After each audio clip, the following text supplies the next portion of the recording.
Well, hello. Let's see how this goes. This is the first time I'll be recording any type of lab lecture for the physiology lab, so please forgive any type of mistakes. I have some pictures here we're going to look at first, because today's case study was over muscle physiology. How does the muscle contract?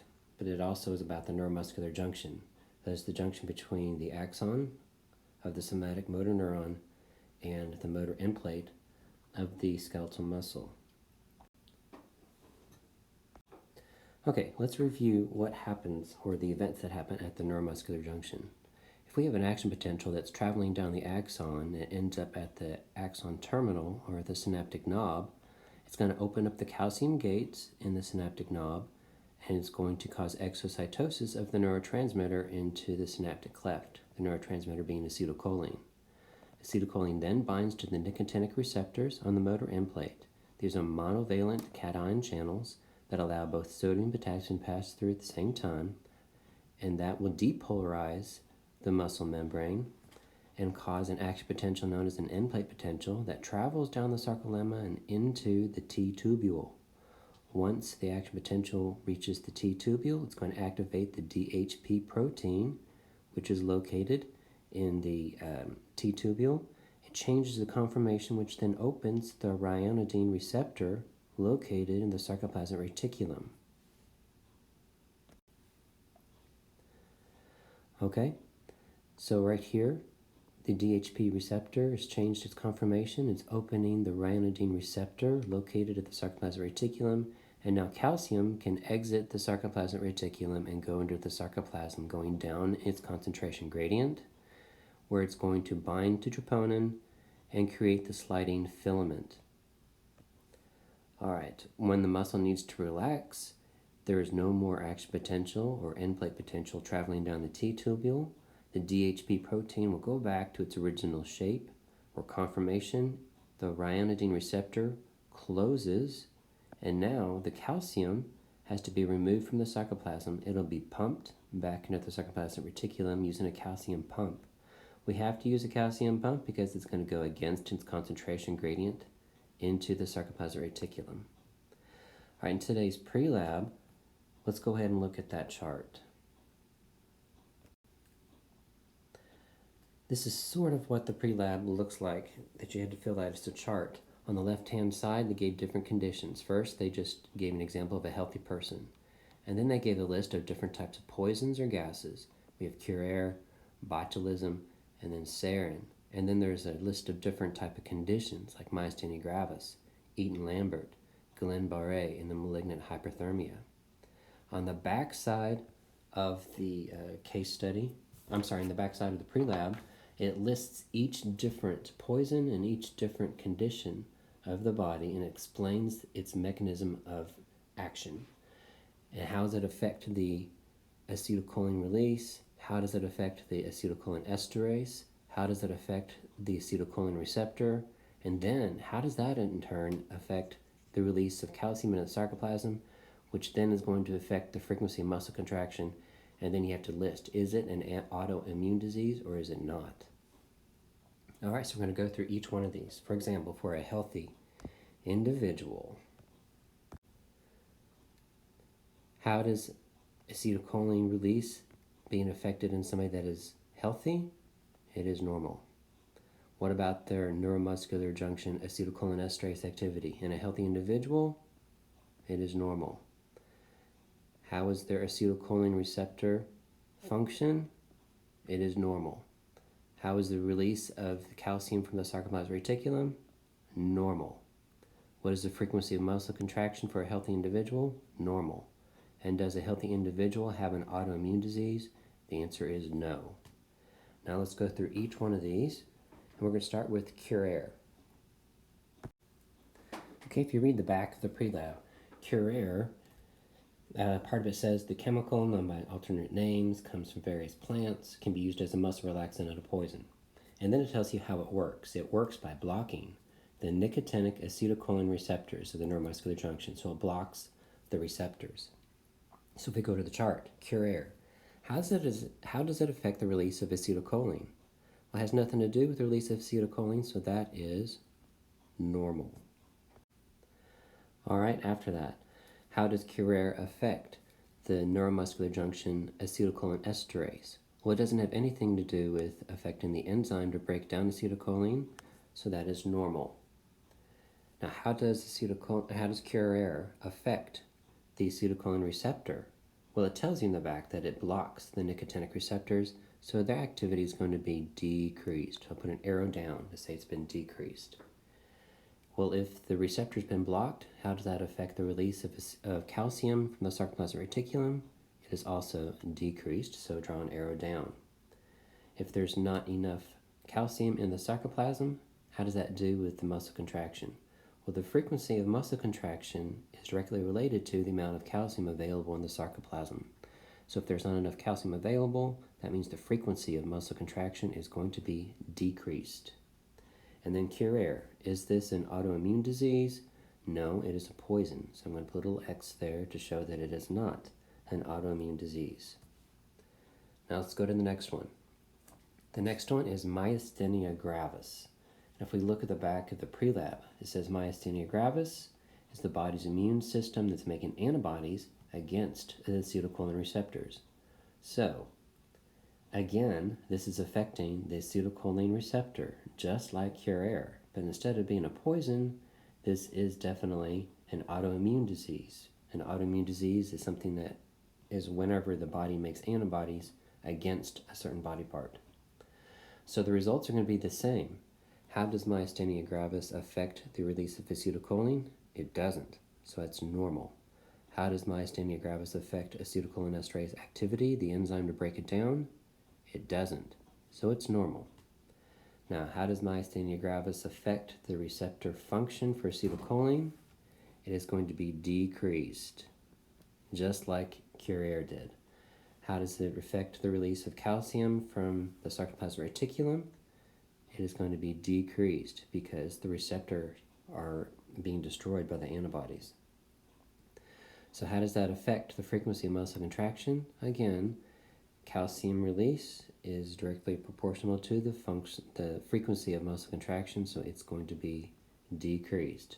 And the myasthenia gravis, is this an autoimmune disease? Yes, so I'm going to put a check mark there to show that it is definitely an autoimmune disease. All right, next we have botulism. So if we look at the back side of the pre-lab and read about botulism, it's a botulism toxin, how it's produced. It prevents the release of acetylcholine from the presynaptic terminal. So now the neurotransmitter is not going to be released. So botulism, how does that affect acetylcholine release? It decreases. So we'll put an arrow down. How does it affect the enzyme that breaks down acetylcholine? It does not affect it at all. So acetylcholinesterase is normal. It's not its fault that there's not enough acetylcholine for it to break down.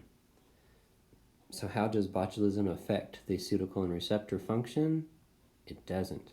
It is normal. Now, how does blocking acetylcholine affect the release of calcium from the sarcoplasmic reticulum? Well, if there's not enough acetylcholine that's going to bind to the receptor, then there's not going to be as many action potentials. So that means the amount of calcium being released is going to be decreased. So put an arrow down. And if there's not enough calcium in the sarcoplasm, how does that affect the frequency of muscle contraction? It is decreased, so put an arrow down. And then botulism. Is it an autoimmune disease? Heck no. It is a toxin. It is a poison. Now let's go to the next one. It's called Eaton-Lambert. So if we read the back about Eaton-Lambert, it tells you it is an autoimmune disease in which the body produces antibodies that prevent acetylcholine from being released. So just like botulism, it affects the release of acetylcholine, but instead of being a toxin, it is an autoimmune disease. So how does Eaton-Lambert affect the release of acetylcholine? It decreases. How does it affect the acetylcholinesterase? It doesn't, so it's normal. How does it affect the acetylcholine receptor, the nicotinic receptor? It doesn't. It's just fine, it's normal. Now how does it affect the release of calcium into the sarcoplasm? It's going to be decreased.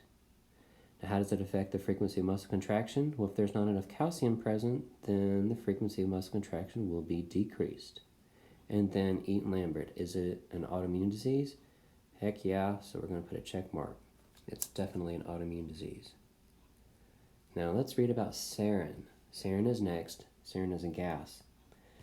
It says on the back that sarin's mechanism of action is to inhibit acetylcholinesterase. Just as a reminder, acetylcholinesterase is an enzyme that breaks down acetylcholine. It's normal for it to break it down whenever the muscle needs to relax. All right, so sarin, how does it affect the release of acetylcholine? It's going to be released just like normal, so that is no effect. It is normal. How does it affect acetylcholinesterase activity? Well, it destroys acetylcholinesterase, so definitely this is going to have an arrow down because it's being decreased. Now, how does it affect the nicotinic receptor? It doesn't, so it is normal. Now, how does it affect the release of calcium from the sarcoplasmic reticulum? Well, if there's not an enzyme to break down acetylcholine, which is one of the methods to get rid of the neurotransmitter, then there will be more action potentials that travel down the T-tubule, which means there's going to be more calcium being released from the sarcoplasmic reticulum. So this time we drew an arrow up because calcium release will be increased. Well, if we increase the amount of calcium being released from the sarcoplasmic reticulum, then we're also going to increase the frequency of the muscle contraction. And then the last box, is this an autoimmune disease? Nope, it is a gas. All right, now let's read about Guillain-Barré. According to the back of the pre-lab, Guillain-Barré is an autoimmune disorder in which the body produces antibodies against the myelin in the peripheral nervous system. Now let's stop right there for a second. Myelin, what is the purpose of the myelin and the myelin sheath on the axon? What it will do, it will preserve the action potential, and it makes the action potential travel further, and it makes it travel faster. So if we take an axon that used to be myelinated and destroy the myelin, now the action potential will be slower, and then now, instead of being an action potential, it actually will act more like a graded potential. And a graded potential will lose strength as it moves through the cytoplasm. So if we take an axon and destroy the myelin sheath, the action potential is changed to a graded potential, so not only are they going to be slower, but they might not even actually reach the axon terminal. All right, so let's go back to the chart. How does Guillain-Barré affect the release of acetylcholine?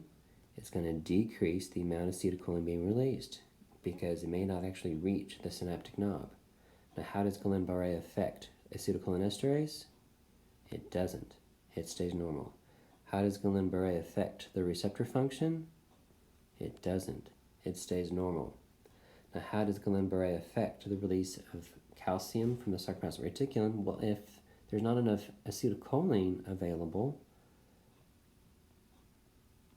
then the amount of calcium being released is going to decrease. If we have decreased calcium, then we're also going to have decreased frequency of muscle contraction. And Guillain-Barré, is it an autoimmune disease? Yes, it is. So we'll put a check mark there. All right, last one more to go. Malignant hyperthermia.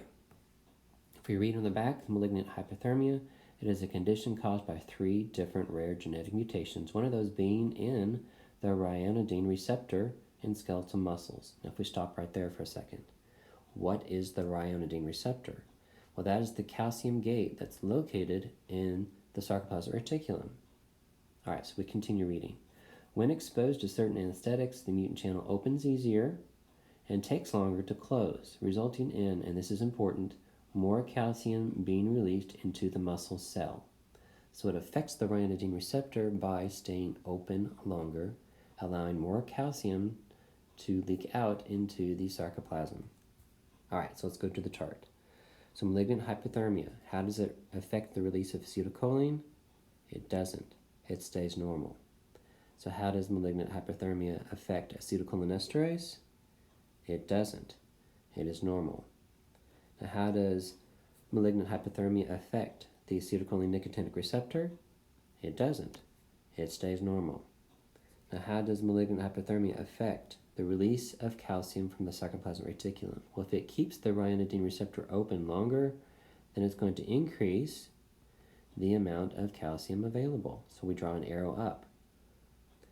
So if we have an increased amount of calcium in the sarcoplasm, then we're going to have an increased in the frequency of muscle contraction. And then the last box. Is this an autoimmune disease? It is not. It is a genetic defect. Okay, now how is this going to play for next week when you take your quiz? The quiz will be on Monday. I think that's April 6th. And it'll be 10 questions over this chart. All right? It'll be 10 multiple choice questions. And the only answer choices are going to be increased, decreased, or no change. All right, email me if you have any questions.